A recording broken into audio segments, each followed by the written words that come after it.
Hello et bienvenue dans cette vidéo sur le hook useState en React où je t'ai préparé une vraie masterclass afin de m'assurer que tu sois un pro de React useState. J'ai mis toutes les compétences que j'ai eues en enseignant React pendant plus de 2 ans à plus de 1300 personnes dans cette formation vidéo où je vais vraiment tout te donner sur ce hook useState. Pour te dire à quel point je vais tout te donner, on va avoir énormément de schémas, tu pourras faire des exercices de ton côté et on va avoir tout un projet pour pouvoir tester et débugger tout ceci ensemble. Mais plus précisément, qu'est-ce qu'on va voir dans cette vidéo? Je t'ai mis ici la masterclass useState, le plan d'action qu'on va utiliser. La première chose qu'on va voir ensemble, c'est les events. Comment est-ce qu'on interagit avec notre page? Parce que pour pouvoir utiliser useState, il va bien falloir interagir à un moment ou à un autre. Ensuite, on va voir la syntaxe avec le naming et le initial value. Ensuite, on va voir la core React loop, comment React fonctionne vraiment. Puis le render vs painting, comment on fait la différence entre les deux. Le snapshot avec les async updates, le mystère enfin résolu de tous les problèmes que tu as avec React. Controlled vs uncontrolled form, ça va être intéressant parce qu'on fait souvent des formulaires. Props vs state, parce que c'est une question qu'on me pose souvent. Et l'update des listes en React, la fameuse to-do, avec en plus l'immuabilité qu'on va pouvoir expliquer comme ceci. Je pense que c'est des mots que tu connais un petit peu. Si tu es OK avec tout ça, je te propose de prendre 5 minutes pour planifier ton temps afin que tu aies bien le temps de faire cette vidéo. Et pour information, cette vidéo ne vient pas toute seule parce qu'elle fait partie d'une série que je t'ai préparée juste ici, avec la première vidéo qui était sur React DOM et les components, la deuxième vidéo qui va être sur le hook useState, puis on va voir le useEffect, le fetch de données et SWR, et finalement on verra useContext et useTend, voire les hooks plus render. Donc une série de 4 vidéos. Tu peux retrouver leur URL tout le temps ici dans mlv.sh/react2, react3, react4, etc. Et tu peux retrouver le repository que j'utilise juste ici pour te faire les démonstrations sur l'URL react-github que tu vois juste ici. Tu vas aussi pouvoir trouver ma playlist ainsi que des cours React, des exercices pour pratiquer tout ce que je t'ai dit sur mlv.sh/react. Donc comme ça, tu as tout. Et on va tout de suite pouvoir commencer avec la première chose que je t'ai dit ici qui est les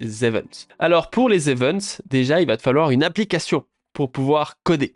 Et cette application que tu vois ici, donc ici c'est un projet que j'ai là, et ce projet, si on s'intéresse ici au package.json, on peut voir que c'est un projet Vue.js. Qu'est-ce que c'est Vue.js? Vue.js, c'est un tooling qui permet de créer une application. Donc si c'est pas déjà fait, je te conseille d'aller dans le Get Started, de scroller un peu et de venir créer une nouvelle application.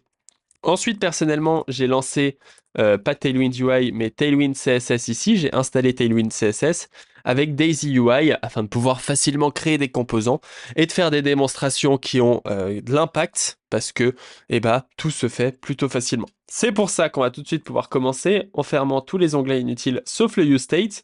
Et dans ce useState, juste ici, on va pouvoir commencer par créer un petit bouton qui va contenir un petit texte, click me, class name, btn, btn primary, comme ceci, et tu vois qu'ici ça affiche un bouton click me. Alors, une fois qu'on a ce bouton click me juste ici, on peut cliquer dessus et rien ne se passe. Comment est-ce qu'on fait pour pouvoir interagir avec nos composants, interagir avec notre page? Pour ça, en React ou en JavaScript plutôt, on peut rajouter un ID ici, par exemple test ID, et on aurait pu ici faire const btn est égal à document.querySelector de notre test ID. Je sais que j'ai fait une petite faute, c'est pas très grave. Et ensuite btn.addEvent listener de click, et dans ce click, tu vas passer un callback qui va venir ici faire une action. Donc ici, console.log action. Tu vois que c'est pas mal de lignes de code, et c'est ce qu'on appelle un code impératif, c'est-à-dire un code où on décrit précisément ce qu'on peut faire. Si on dit souvent que React est déclaratif, c'est parce que pour ajouter un event en React, il nous suffit de donner un on-click et de pouvoir directement passer ce qu'on appelle callback function, ou ce qu'on pourrait appeler une fonction anonyme. Donc ici, ce que tu es en train de voir, c'est une fonction anonyme, et cette fonction anonyme, elle va être appelée. Donc, pour qu'on soit clair, cette fonction, tu pourrais créer une méthode comme je l'ai fait ici, avec par exemple handleClick, et pouvoir créer ici une méthode handleClick et faire onClick handleClick. La syntaxe qu'on fait juste ici, c'est ce qu'on appelle une fonction anonyme, parce qu'elle n'est pas nommée, avec une arrow function, et on peut faire soit cette syntaxe-là, soit celle-ci. Pour pouvoir simplifier le cas de cette vidéo, je vais garder cette syntaxe-là. Ici, je vais pouvoir faire un console.log, par exemple, de button has been clicked, comme ceci. Et maintenant, quand je clique sur le bouton, tu peux voir qu'il y a une log qui apparaît tchac juste ici.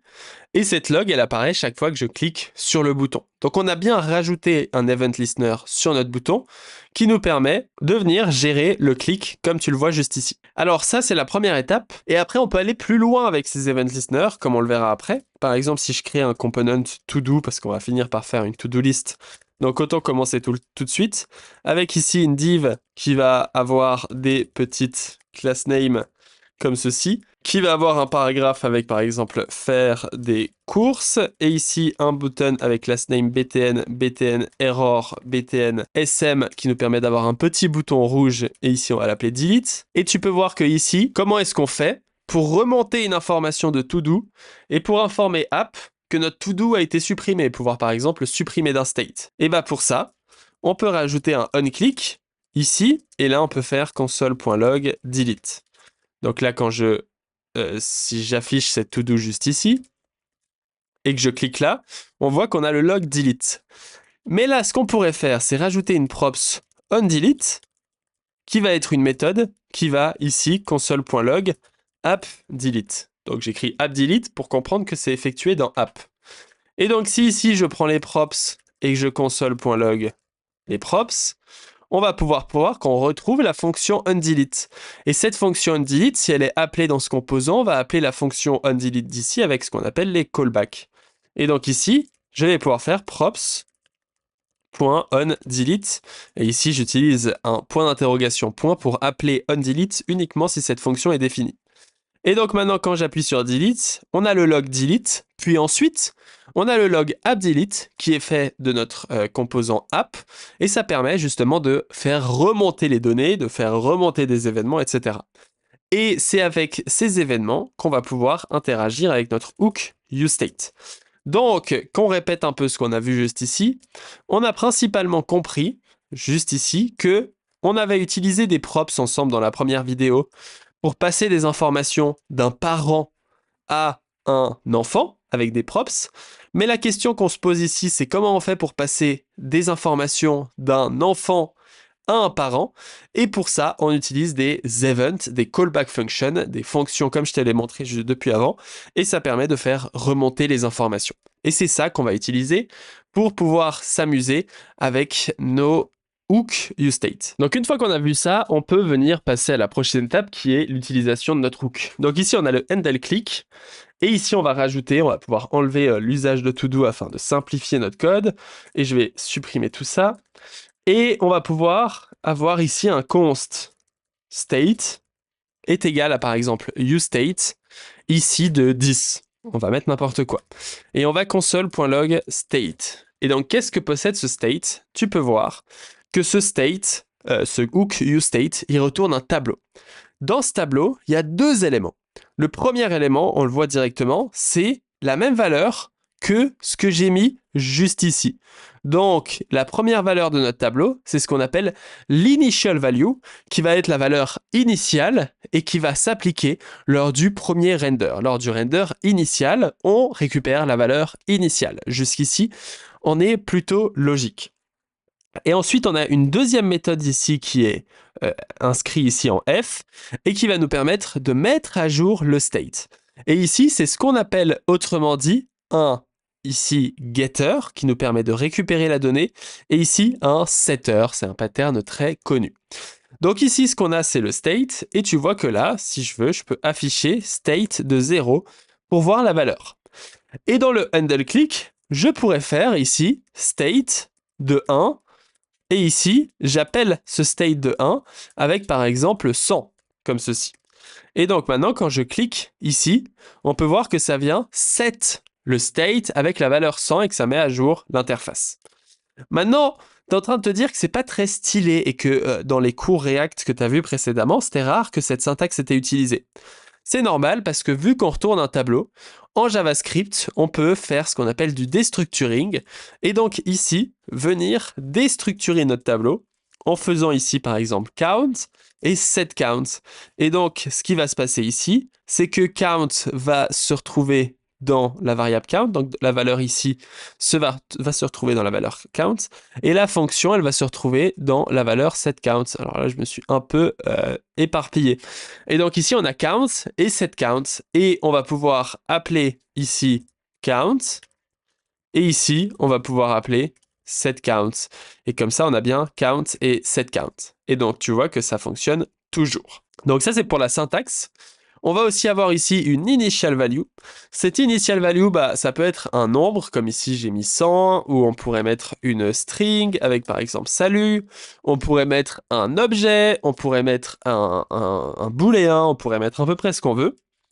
Aussi, parfois, tu as peut-être envie d'initialiser cette valeur via des données qui peuvent prendre du temps et on peut aussi utiliser une méthode qui va être passée en paramètre ici. Par exemple, ici, je vais créer initial state, qui est une méthode ici qui retourne 10. Et donc là, je vais appeler initial state. Donc là, tu peux voir que initial state est défini. Je vais créer un console log qui va faire initial state is called. Et donc là, quand je refresh, tu peux voir que initial state is called. Quand je clique, initial state est encore appelé. Et en fait, à vrai dire, ici, si je mets juste un mat.random pour avoir toujours une valeur différente, ici, chaque fois que j'appelle, le initial state est à nouveau appelé. Ce qui est un peu dommage parce que peut-être que tu as envie qu'il s'appelle qu'une seule fois. Et pour ça, tu peux créer ici une arrow function qui va être passée en paramètre de notre useState. Et là, tu peux voir qu'au lieu d'être appelé tout le temps, il est appelé que lors du initial state, et après, il sera plus jamais appelé. Et donc ça, c'est un des petits hacks que je voulais te partager dans cette syntaxe. Donc, on a à peu près tout vu. On va avoir un useState qui retourne un getter, qu'on appelle souvent state, et un setter, qu'on appelle souvent setState. Si ici, ça s'appelle count, on appellera setCount. Si ici, ça s'appelle user, on appellera ça setUser, etc., etc. Ensuite, on a l'initial value, ou autrement dit la default value, qui va être la valeur par défaut, qui peut soit être une valeur, soit être une fonction. Et on utilise une fonction quand on a envie que cette valeur ne soit pas recalculée des dizaines de fois à chaque render. Une fois que ça c'est dit, on va pouvoir commencer à faire des choses sérieuses en créant notre première interactivité super cool, setCount, de count plus 1. Et donc ici, on peut console.log count, et count plus 1. Comme ça, tu vas voir tout de suite ce qui se passe. Donc ici, je refresh, on peut voir qu'on a 10, parce que c'est la valeur initiale. On va enlever tout ce code que j'ai fait précédemment, qui était juste à but démonstratif, et qui n'a pas d'intérêt d'être gardé. Et là, quand je vais cliquer ici, tu peux voir que ça affiche 10, et à côté, ça affiche 11, donc 10 plus 1. Et moi, je viens faire set state de 11, et donc la valeur est mise à jour à 11. Ici à 12, ici à 13, ici à 14, ici à 15, à 16, etc. Qu'est-ce qui se passe ici? Ce qui se passe ici, c'est qu'on a le React State Flow qu'on a juste ici. On a une première étape qu'on a déjà vue ensemble, qui est le mount du component. C'est quand le component est créé. À ce moment-là, on passe la initial value en valeur par défaut. Et donc ici, ce que va faire React, et à quoi sert un useState, c'est qu'il va venir exécuter notre component, récupérer le retour JSX ici, afin de pouvoir afficher l'interface à cet endroit en fonction de la valeur count avec la valeur 10. Et ensuite, React, il va se mettre en mode idle. Idle, en français, ça veut dire en attente, quelque chose qui ne fait rien. Et ici, on va attendre un trigger. Un trigger, c'est tout simplement quand un state est modifié, avec notamment setState. Ça fonctionne aussi avec useReducer. Quand un state est modifié, il va y avoir un trigger. Ce trigger, il va provoquer le render de notre nouveau JSX. C'est-à-dire que React, il va venir recalculer l'intégralité du rendu JSX que tu as juste ici, mais au lieu de le calculer avec count est égal à 10, on va venir le calculer avec count est égal à 11. Et tu te doutes du résultat que ça va produire, c'est qu'au lieu d'avoir un 10 à cet endroit, on va se retrouver avec un 11. Et donc React, il va faire ce fameux render, et ensuite, il va faire ce qu'on appelle la phase de commit, c'est-à-dire la comparaison et l'update de notre DOM. Et maintenant, il faut bien comprendre que dans cette phase de commit, c'est aussi ce qu'on appelle la phase de painting. S'il y a des choses à mettre à jour, on va les afficher. Comment est-ce que ça s'articule tout ça? C'est que quand on fait une update, on s'est rappelé ça de la vidéo précédente, on va faire une phase de diffing. C'est-à-dire qu'imagine-toi que je change mon title ici, update de super title que tu retrouves juste ici, en test que tu retrouves juste ici, et ben on peut voir qu'il y a une mise à jour. Le fait qu'il y ait une mise à jour va provoquer la phase de commit de React. Et là, il va y avoir une phase de diffing. Et donc React ici, il va venir comparer l'ancien DOM et le nouveau DOM. Et il va voir s'il y a une modification. Donc tu vois, il va superposer les deux DOM et il va se rendre compte que ici, il y a bien une modification qui s'est produite. Il y a bien un texte qui a changé. Et donc ici, il va dire, est-ce qu'il y a une mise à jour? S'il n'y a pas de mise à jour, il va rien faire. Il ne va pas update le DOM. Le DOM n'est pas impacté par un render. Parce que là, ce qu'on voit juste ici, là en vert, entouré en vert, c'est ce qu'on appelle un render. Quand tout le monde sur YouTube te parle de render, c'est juste le fait de faire une étape de diffing avec le nouveau JSX. Par contre, s'il y a une mise à jour, on va faire l'update du DOM. Et il faut bien comprendre que ici, ce que React DOM va faire, c'est genre document.query selector de title, .inner text est égal à blabla. Tu vois, il va venir faire une commande qui vient définir la nouvelle valeur comme je l'ai fait juste ici. Et donc ça, c'est ce qu'on appelle la phase de painting. Comment est-ce qu'on peut le voir assez facilement? C'est que si ici, je mets juste increment et que là, on voit ceci, on peut voir si ce composant a render en affichant un console.log render app, et ici je vais afficher count dans un objet pour le voir dans la console. Et donc, si cette méthode est appelée, on sait que ce composant est render. Et donc ici je refresh, je clique, et on peut voir qu'on a render app avec count de 11. Pourtant l'interface n'a pas changé. Et le pire, c'est que l'interface n'est pas modifiée. Si ici je vais dans le count ici, que je vais dans la div, que je regarde mon bouton avec ici ID test ID, et que je clique, et il n'y a aucune update dans le DOM, sinon ça se mettrait en sorte de bleu. Je vais te montrer ça tout de suite. À l'instant où j'ajoute un count ici, à ce moment-là, React va faire une update dans le DOM. Et on peut le voir parce qu'ici ça devient bleu. Tu vois que ici ça devient bleu comme ça, et on peut voir que le 34 ici il change. Et donc on peut voir que le component est render, mais que c'est uniquement si ce render fait une modification dans le rendu JSX qu'on a juste ici, qu'il se passe l'étape de painting. Sinon, il n'y a pas de painting, donc il n'y a pas d'update de l'interface. Donc en résumé, ce qu'on a vu jusqu'ici, quand on update un state, il se passe le flow state que je t'ai montré ici. Donc chaque fois qu'on update un state, il se provoque un render. Puis il y a une étape de commit, qui est l'étape aussi de mise à jour du real DOM, qui se produit uniquement s'il y a une update et que la comparaison a conclu qu'il fallait mettre à jour quelque chose dans le DOM. Sinon, il ne se passe rien. Maintenant qu'on a ça, tu l'as vu avec ce render app. C'est pour ça que dans les vidéos, celle-ci et les suivantes, je vais souvent afficher des console logs dans le body d'un composant React comme je l'ai fait juste ici, pour pouvoir te montrer quand il se produit un render. Maintenant, il se passe un truc intéressant. Un bug qu'on fait souvent, c'est quand on met par exemple deux set count, comme ici. Donc ici, si je fais set count can plus 1 et set count de can plus 1. À ce moment-là, quand je refresh et que je clique, tu peux voir qu'il s'incrémente toujours de 1. Alors que quand tu débutes avec React, tu t'attends, en voyant ce code, que ça s'incrémente de 2. Ici, ça devrait faire 10 plus 1 est égal à 11, et ici ça devrait faire 11 plus 1 est égal à 12. Le problème, c'est qu'on peut le voir en affichant des console logs, et ça se produit pas totalement comme ça. Parce que si ici je fais count 1, count, et qu'ici je fais count 2, count, comme ceci, et que je refresh et que je réaffiche tout ça, tu peux voir que count 1 et count 2 sont toujours à 10, juste ici. Et donc les deux valeurs ici sont à 10. Ça se produit à cause de ce qu'on a expliqué juste avant. Si on a un count comme ceci, avec à cet endroit-là, on a la valeur initiale qui va être ici count avec 0. Donc ici, ce qu'on voit, c'est initial. On voit le state et on voit le UI ici. Et donc, lui, ce qu'il fait, c'est qu'il va rendre le UI en fonction du state. Et donc, quand on fait un trigger, on vient ici mettre à jour le state de count à 1. Et là, quand on va faire ce trigger, le state, il est toujours à 0. C'est pas parce qu'on appelle un set state que le state change. Il va falloir attendre le prochain render, comme tu peux le voir juste ici, pour avoir la mise à jour du counter.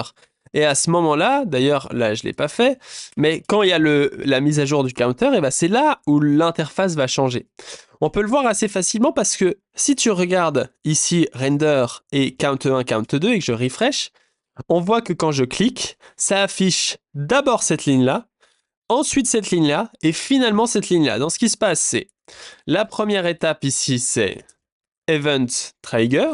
Donc ici, le trigger qui vient mettre à jour notre state. Et on peut l'afficher ici en faisant console.log trigger. Et c'est que après, qui se produit le re-render. Et il faut attendre le re-render pour avoir la valeur mise à jour.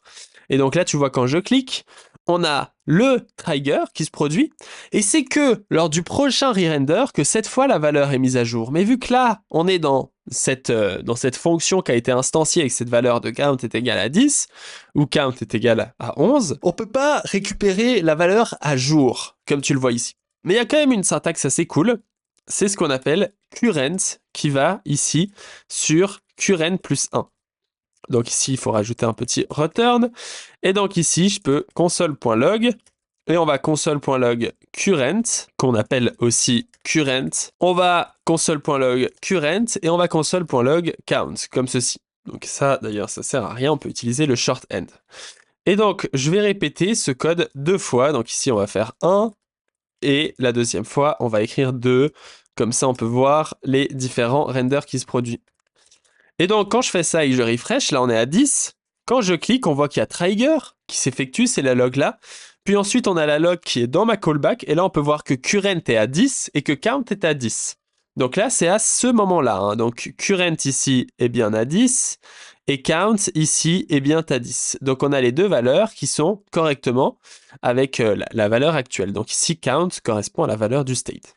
Ensuite, lors du deuxième appel, c'est là que ça devient intéressant. Current, ici, il est à 11, et donc il est passé de 10 à 11, ce qui fait que current, il s'est incrémenté, parce que c'est la valeur mise à jour du callback, qui est pas la valeur de notre state. Tu peux voir que current correspond à la variable qui est là, et elle ne correspond pas à la variable qui est là, donc c'est très important. Tandis que count, qui a été déclaré ici lors du render initial, est toujours à 10. Et c'est ça, en React, une des grosses différences avec d'autres frameworks, c'est que c'est pas réactif, c'est pas instantané, il faut attendre le render du composant pour réavoir la valeur mise à jour. Et donc c'est pour ça que, généralement, la syntaxe conseillée dans 99% des cas, c'est d'utiliser cette count ici avec count plus 1, il n'y a pas de souci. Mais quand tu as envie d'être sûr d'avoir la valeur actuelle, c'est plus intéressant d'utiliser la syntaxe que je t'ai montrée juste au-dessus. Tu peux voir ici avec le current, c'est bien mieux. Et évidemment, si on voudrait incrémenter de 2, on ferait juste current plus 2 et ce serait largement suffisant. Et donc là, ce que je t'ai expliqué, c'est le snapshot et async update. Pourquoi on utilise le mot snapshot? C'est parce que le composant React est exécuté comme une sorte de snapshot. Il est exécuté la première fois avec count égale 10. Et donc, c'est pas parce qu'on est dans un handler que count change. On peut voir que ici count est une constante. Comment est-ce que count peut être interactif si c'est une constante? C'est parce que chaque fois qu'il y a un render, React exécute l'intégralité du composant, mais met à jour la variable count. Il vient changer, injecter un nouveau state qui a la valeur correcte dans notre component. Et c'est pour ça qu'on ne peut pas faire ici d'update. C'est pour ça qu'on appelle ça une async update, parce que les updates, quand on les met à jour ici, il faut attendre que le component se re-render pour avoir la valeur à jour. Donc voilà, j'essaie de t'expliquer la même chose sous plein de facettes différentes afin d'être sûr que la manière qui te correspond a été expliquée. Mais en tout cas, c'est un concept assez important. C'est vraiment qu'il faut attendre le render et que le trigger ne met pas directement à jour le state. D'ailleurs, il y a un bon exemple ici, si on va dans React avec Preserving State, qu'on a juste ici. Comment fonctionne React? C'est que à chaque render, ce qu'il fait, c'est qu'il vient détruire l'ancien composant, il vient en recréer un. Donc ça, c'est vraiment du côté du React DOM, il vient recalculer l'intégralité de app avec les nouvelles valeurs. Et donc ici, on se retrouverait notamment avec count égale 0 pour le render initial. Et là, avec notre nouveau app, on se retrouve avec count égale 1. Et entre deux, on a supprimé entre guillemets le composant. C'est très vulgairement expliqué, mais c'est comme ça que tu peux le voir si ça te plaît. Maintenant, une des grosses utilités du useState, et on est quand même obligé d'en parler parce que depuis le début, on s'amuse avec des counts, c'est de faire des formulaires. Donc, c'est de garder la valeur de quelque chose. Donc pour ça, on va aller sur Daisy UI, on va chercher Text Input et on va pouvoir prendre ici le premier avec la petite loupe. J'aime toujours le prendre en exemple. Et on va remplacer cette loupe ici par Search qui vient de Lucid React avec size égale 16 comme ceci. Mais avant de pouvoir te montrer tout ça, je peux te dire que tout ce que je viens de t'expliquer, c'est sympa, mais il faut vraiment que tu te mettes à pratiquer. Et donc, sur le cours mlv.sh/react que tu vois depuis le début ici en haut, c'est un cours qui va te permettre de pratiquer sur Begin React, sur une plateforme de formation, où tu vas retrouver des dessins pour tout comprendre, comme je t'ai expliqué depuis le début, de la pratique sans quitter ma plateforme, des tests sans limite et des vidéos courtes de max 10 minutes dans lesquelles on fait des exercices concrets afin que tu puisses t'approprier tout ce que je t'explique parce que, spoiler alert, les vidéos YouTube ne sont pas du tout suffisantes. Donc tu peux te rendre sur mlv.sh/react, t'inscrire comme ça dès la fin de cette vidéo, tu commences à faire les exercices et tu termines cette formation React sur une plateforme de formation totalement unique et spectaculaire. J'en suis sûr que tu vas penser ça. Bref, on a un input ici, test, et on va pouvoir tout de suite créer des éléments. Et donc d'ailleurs, je vais plutôt mettre un plus icône, parce qu'on verra plus tard, on va devoir gérer ça avec un plus icône. Et donc là, je vais afficher const to do, set to do. Et donc ici, je vais avoir un state, useState, et là, je vais pouvoir rajouter des events, et donc ici, on va pouvoir rajouter value est égal à to do, parce que sans rajouter value, tu peux voir que là, quand j'écris Melvin, il se passe rien. Il se passe un truc, mais mon to do ici n'est pas mis à jour. Si ici, j'affiche un petit texte qui va avoir un paragraphe avec check, to do, to do, tu peux voir que to do est vide. Et donc, en lui rajoutant value, on vient synchroniser notre state avec notre input. Et donc maintenant, quand j'écris, il se passe rien parce qu'il faut ajouter une valeur initiale avec string vide, sinon ça casse tout. Et donc là, tu vois que même si j'écris avec mon clavier, donc je suis en train de taper sur mon clavier, il se passe rien. Parce qu'il va falloir rajouter l'update de to-do pour vraiment le synchroniser. Et donc pour ça, on va rajouter onChange. Et là, on va faire set to-do. Donc là, on va pouvoir récupérer en fait l'input avec e.target. Donc là, si je fais console.log input, tu vas pouvoir voir que là, quand j'écris, on a l'input. Ensuite, je vais pouvoir récupérer la valeur avec input.value. Et donc ici, si je tape, tu peux voir qu'il y a la value. Donc là, quand j'écris SALUT, ça affiche salut. Mais il va encore falloir faire set to do avec la nouvelle valeur. Et à ce moment-là, quand j'écris salut, ça affiche salut. Tu peux voir ici une sorte de fluorescence quand j'écris, que tu vois depuis le début parce que j'ai oublié de le désactiver. Mais c'est un indicateur de render. Highlight, update, when component render. Donc ici dans component, tu peux voir que j'ai coché cette case. Et donc chaque fois que j'écris, ça fait un render de l'intégralité de cette partie d'application, ce qui fait que tu vois que ça render. Alors qu'avant, ça ne faisait pas de render. Parce que le fait que j'ai synchronisé mon state, ça fait que maintenant, on suit toujours la même étape. Donc, ce qui se passe, en gros, c'est qu'on va avoir une première étape, qui va être event trigger onChange. Ensuite, quand ce event trigger onChange, sa valeur n'est pas changée, parce qu'il faut attendre le prochain render. Et donc ici, si je l'allonge un petit peu, ce sera plus joli. Event trigger onChange, et en étape 2, il y a onChange appelle set value, ou set to do. Et ensuite, 3, React re-render. Et c'est à ce moment-là, c'est le React DOM qui va venir dire à React, la valeur a changé, et de ce fait, il va venir mettre à jour la valeur. Mais donc, on ajoute beaucoup de complexité à notre histoire. Et donc, on va quand même rajouter ça. On va rajouter un deuxième state. Au moins, on va avoir les deux sujets en même temps. To-dos et set to-dos, qui va être un useState avec des to-do qui auront cette syntaxe-là. Donc, par exemple, faire des courses. Et ici, completed false. Comme ceci, on pourra garder en track notre to-do. Et donc là, je vais pouvoir faire const on function on add to-do, qui va être une méthode qui va venir s'appeler quand on clique ici sur le bouton plus. Donc on va venir rajouter un style de bouton ici avec un class name btn outline et btn outline, et il faut aussi btn sinon ça marche pas. Donc ici on a un magnifique btn outline, il est un peu trop grand, donc voilà, comme ça on a un petit bouton plus ici. Et là je vais changer le placeholder avec to do, et dans le on add to do, qui va être trigger par notre bouton juste ici. Donc ici, j'ajoute un on-click à notre bouton qui appelle on add to do. Et ici, je vais pouvoir récupérer le nouveau to-do. Donc ici, const new to-do va être égal à to-do avec la valeur du state ici. Donc, je peux écrire to-do égale to-do et completed false, comme ceci. Et donc là, je peux console.log new to-do. Et donc à ce moment-là, tu peux voir que là, si j'écris salut et que je clique sur plus et que je vais dans la console en cliquant ici, bah, tu peux voir qu'il y a le to-do avec salut qui s'est créé. Et donc ça, c'est la première méthode de faire des formulaires. Et on pourrait utiliser une autre méthode que je préfère et que je vais te montrer pourquoi c'est mieux. Parce que là, l'avantage de cette méthode avec ce to-do, c'est que là, bah, je peux faire par exemple set to-do ici avec string vide afin de pouvoir reset mon to-do. Et donc là, quand je fais plus, boum, ça le vide. Et maintenant, il est vide.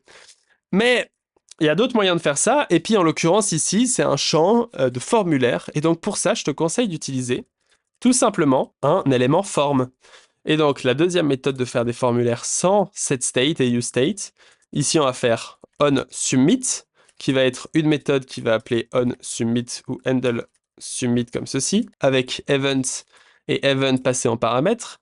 HandleSubmit, ici, va prendre en paramètre event, et on va pouvoir créer un form data avec new form data de event.currentTarget, si je ne me trompe pas. Et là, je vais pouvoir récupérer todo avec formData.get de todo. Et comme ça, je peux supprimer mon state, je peux supprimer cette valeur, je peux supprimer le onChange. Ici, je peux juste rajouter type est égal à submit, comme ceci, et en moins tout est géré dans le formulaire. Et donc là, on peut voir qu'il y a une petite erreur parce que j'affiche todo qui n'existe pas. Et donc là, tu peux voir que dans mon form data, je vais faire console.log e, et ici, je vais faire console.log new to do. Merde, useState. Et donc là, si je fais test et que je fais plus, on peut voir qu'on a eu un petit update parce que j'ai oublié d'utiliser e.preventDefault pour éviter l'update. Et donc là, je mets salut, j'appuie sur plus. Et tu peux voir que mon salut ne contient rien parce qu'il faut rajouter un name est égal à todo sur notre input. Et donc là, si je refresh et que j'écris salut puis que je clique sur plus, tu peux voir que ça a fait le même résultat. Sauf que cette fois, quand j'écris sur mon state, tu vois qu'il n'y a plus de re-render comme avant. Tu sais, avant, il y avait le petit syntaxe highlight que je t'avais présenté. Et bien maintenant, il n'est plus là. Donc, on a évité des renders, même si les renders sont totalement sains. Il n'y a pas de souci d'avoir beaucoup de renders ou plus de renders ou pas.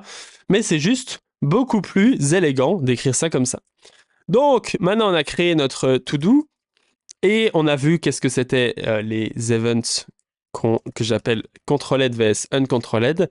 J'ai un petit article de blog qui marche sûrement plus ici dans mon blog, ici, comment faire des bons formulaires en React. Alors, il y a quelques trucs qui ont été un peu cassés avec le temps, mais j'explique un peu tout ça, donc tu peux te rendre ici, et comme ça, tu pourras voir tout ça. Donc ici, on a le handle submit new to do, et donc j'ai écrit le texte juste ici. Maintenant, qu'est-ce qu'on doit faire? C'est de venir ajouter cette to-do à notre liste. Et donc, c'est le dernier sujet qu'on va traiter ensemble, c'est comment gérer une liste. Alors, ici, je vais pouvoir faire une div qui va faire todos.map de to-do qui va ici sur to-do. Alors, normalement, dans la vidéo précédente, au cas où, on avait vu cette histoire de liste. Hein. Donc, je pars sur le principe que tu connais les points map. Et donc, ici, je vais faire to-do égale to-do. Et je vais faire key est égal à todo.key. Et dans la vidéo précédente, on avait aussi vu cette histoire de key. Alors, pour la key, ici, je vais utiliser un ID. Donc ici, je n'avais pas rajouté, mais on va faire un ID avec date.now. Et ici, on va rajouter cet ID dans la new to do. Comme ça, on a un petit ID et je peux ajouter une clé 100% unique. Et ici, il faut évidemment ajouter un state de tableau comme valeur par défaut, sinon ça ne marche pas. Et donc, tu vois qu'ici, on a notre première to-do. Je vais rajouter des petites classes, flex, flexcall, gap4, mt8. Et comme ça, on a notre liste ici.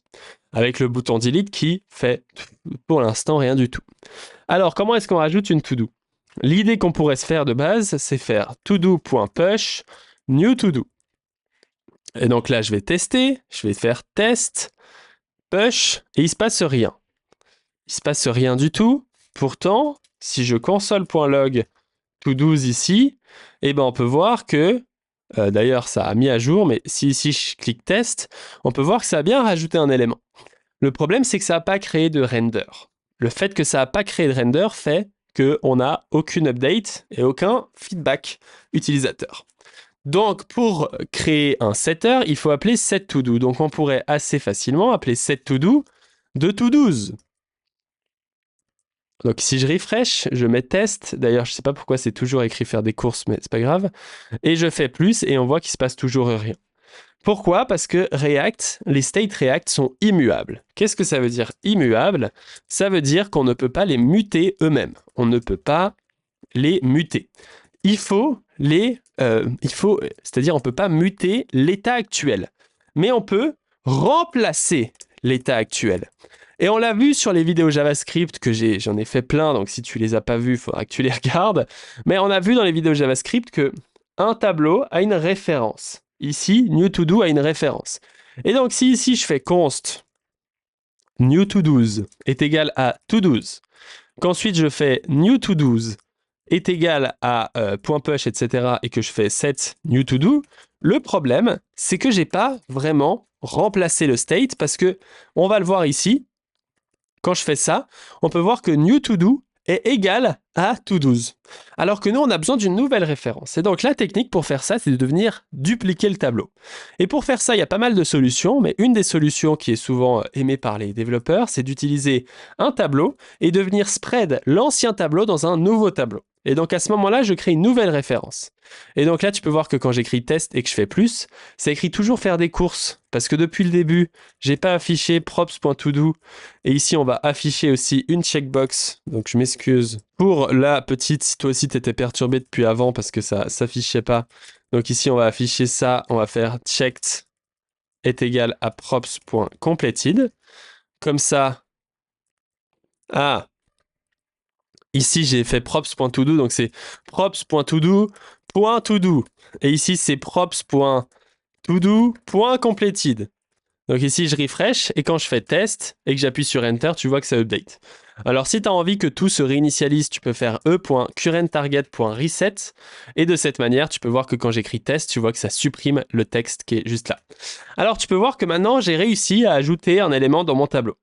Pourquoi? Parce que j'ai créé une nouvelle référence. Et tu peux voir que l'égalité qu'on avait avant, quand je fais test plus, bon, on a une petite erreur, tchac, parce que j'ai rajouté un checked sans endChange. Donc on rajoute le endChange juste pour enlever l'erreur React et on devra la gérer plus tard. Quand j'appuie sur texte et que j'appuie sur Enter, tu peux voir que maintenant, la condition ici, elle est false. Ici, maintenant, c'est false. Donc, la règle, c'est que si le nouveau state est complètement égal au state, React ignore la mise à jour parce qu'il n'a pas envie de faire de render inutile. Il faut à tout prix que tu crées une nouvelle référence et pour ça, il faut, par exemple, dupliquer le tableau comme je l'ai fait ici. C'est ce qu'on appelle une mise à jour immuable. Pour ajouter un élément en immuable, donc en mutable, ce qu'on a fait, c'était todo.push. Donc ça, c'est ce qu'on fait en mutable avec new todo. Ce qu'on fait en immuable, c'est encore mieux, c'est de faire const new to-dos est égal à .to-dos et on vient injecter new to-do dans un nouveau tableau. Et donc tout ça, je peux le supprimer, ça c'est la meilleure syntaxe que tu peux utiliser. Et donc après, je peux faire set to-dos de new to-dos comme ceci. Et donc à ce moment-là, quand je fais test plus, ça marche bien. Et donc on peut faire encore plus court en mettant ça directement à l'intérieur de notre tableau. Et donc maintenant, quand je fais test, ça rajoute et ça fonctionne bien. Et donc la méthode mutable est totalement prohibée en React et il faut toujours utiliser la méthode immuable. Donc ça, c'était pour l'ajout. Maintenant, on avait rajouté ensemble un onDelete. Donc ici, on va venir créer une méthode onDelete id. On va plutôt l'appeler handleDelete pour être cohérent avec le reste. Et ici, on va faire delete to do with id. Et là, on peut rajouter dans notre méthode onDelete une callback qui va appeler handleDelete de id, comme ceci. Donc, todo.id. Donc, là, on a l'id. Et comment est-ce qu'on fait pour le supprimer? Alors, tu pourrais dire que pour le supprimer, on peut, encore une fois, donc normalement, tu as compris le piège, faire un splice de, ici, faudrait d'abord trouver l'index, donc const index est égal à todos.findIndex de todo qui va sur todo.id complètement égal à id. Puis ensuite, je pourrais faire todo.splice de index et de 1. Et normalement, si je ne me trompe pas, ça va fonctionner. Je ne suis pas sûr. Je ne fais pas souvent ça. Donc là, si j'appuie sur test, on peut voir qu'il me reste plus que 2 todo et que ça va bien supprimer l'élément à index 0. Qu'est-ce que fait la méthode splice? Si je vais sur mdn splice, array.prototype, ça va venir changer le contenu du tableau en supprimant un élément.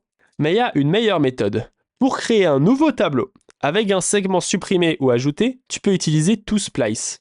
Et donc, quand on fait splice, on mute le tableau lui-même, alors que quand on fait toSplice, donc on voit qu'ici il n'est pas défini, mais c'est une méthode qui a été introduite en 2023, donc ça fonctionne. Et bien ici, on récupère un new to do. Et donc si ici je fais, si je log ici new to do's et to do's, tu peux voir que quand je fais maintenant, je vais ajouter une to do Michel et que je supprime le test, et ben tu peux voir que new to do, c'est un tableau qui n'a pas le test, que j'ai supprimé ici au milieu, alors que to do a bien le test. Et donc ce new to do ici, tu comprends avec la méthode toSplice, c'est une méthode qui nous permet de supprimer un élément. Et donc ici, on peut faire set to do's avec to do's qui crée bien un nouveau tableau et il vient respecter le principe d'immuabilité que je t'explique depuis avant. Et donc quand là je fais delete, on voit que ça delete bien le bon élément, etc. etc. Donc ça c'est super. On a une autre méthode pour faire la suppression comme ça, c'est de faire set to do's.filter de to do qui va sur todo.id n'est pas complètement égal à id. Donc comme ça, je viens filtrer la liste des to do en supprimant le seul élément qui a un id différent. Et donc, par défaut, je trouve ça beaucoup plus simple d'écrire ça. Tu vois que ça se fait en une seule ligne. Et en l'occurrence, si je fais test et que je supprime le premier, eh ben ça fonctionne bien. Maintenant, la dernière étape, c'est le const handle update. Donc, quand est-ce que ce handle update pourrait arriver? C'est tout simplement quand on a envie de toggle. Donc ici, je vais faire handle checked, par exemple. Et cette méthode va être appelée quand notre to-do a été check. Donc ici, je vais créer là, onChange. Je vais appeler props.on checked ou on completed, on toggle completed.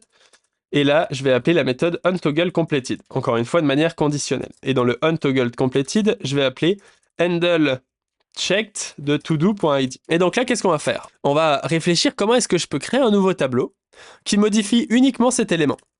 Et bien, la meilleure méthode pour ça, il y a plusieurs méthodes pour ça, il y a plein de méthodes de faire de l'immuabilité, hein, mais ici, ce serait todo.map. On vient mapper tous les éléments todo, et on vient faire si todo.id complètement égal à id, et bah dans ce cas-là, je fais todo.completed est égal à l'inverse. Et dans le cas contraire, je return todo. Enfin, dans tous les cas, je return todo, mais uniquement si c'est le bon ID, je viens le modifier. Comme ça, je crée un nouveau tableau. Et ensuite, je peux faire set to-dos de new to-dos, comme ceci. Et donc là, tu peux voir que quand je vais cliquer sur check, ça fonctionne bien. Donc, on va répéter ce qu'on vient de faire juste ici.